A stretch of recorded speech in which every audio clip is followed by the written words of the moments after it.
As the first step in prioritizing technologies, the context in which the decision takes place has to be established. First, let's take a simple example and imagine that there are three old friends who decided that they are going to go out to eat. And what is their decision context? The questions to ask here is why are they going out to eat, and what influences their decision and which place they will choose in the end. Is it because they are seeking to socialize? Is it quicker to obtain a meal this way? Do they want to try something new? Do they want to save money in some way? And the result of their decision-making process, that is, which cafe or restaurant they're going to eat at, will depend on the answers. But even more importantly, even the options that they will choose from will depend on what their decision context is and the reason for them going out to eat. And let's say that in our case, the three friends haven't seen each other for a long time and they live relatively far from each other. So the answer to these questions is that they want to catch up, so they will probably want a quiet place, and they want to meet somewhere central. And similarly, in the TNA process, you want to ask similar questions. What goals is this process going to help achieve? How does it fit within other national processes in the country?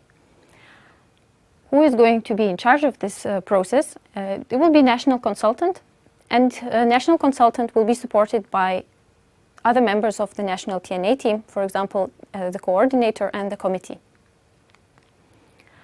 There will be two major tasks involved here, one of which is an analysis and review of documents that are available in the country and that inform the decision.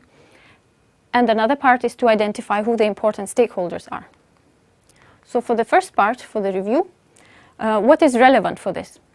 Normally in the context of TNA, it will be important to consider development priorities and climate change priorities, together with other ongoing processes in the country. Where can you find this information? Examples of documents to look at would be, for example, national sectoral plans, poverty reduction strategies, for development priorities, or for climate change priorities, NAMAs, NAPs, depending whether you are looking at mitigation or adaptation, and national communications, which will include both emission-wise and regarding vulnerabilities.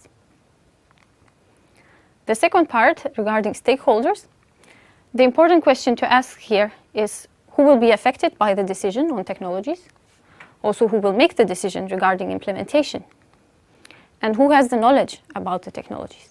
So answering all these questions will help identify who the important people to involve are at this stage.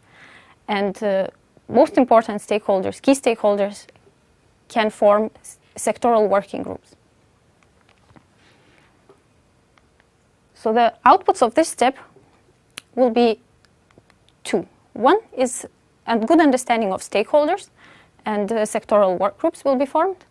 And secondly, there will be an account of national context, and the key members of the TNA team will understand very well where the TNA fits within other processes. This account can be summarized and shared with stakeholders, but it will also form part of the TNA report. So we have now established a decision context, which sets the scene for the rest of the exercise.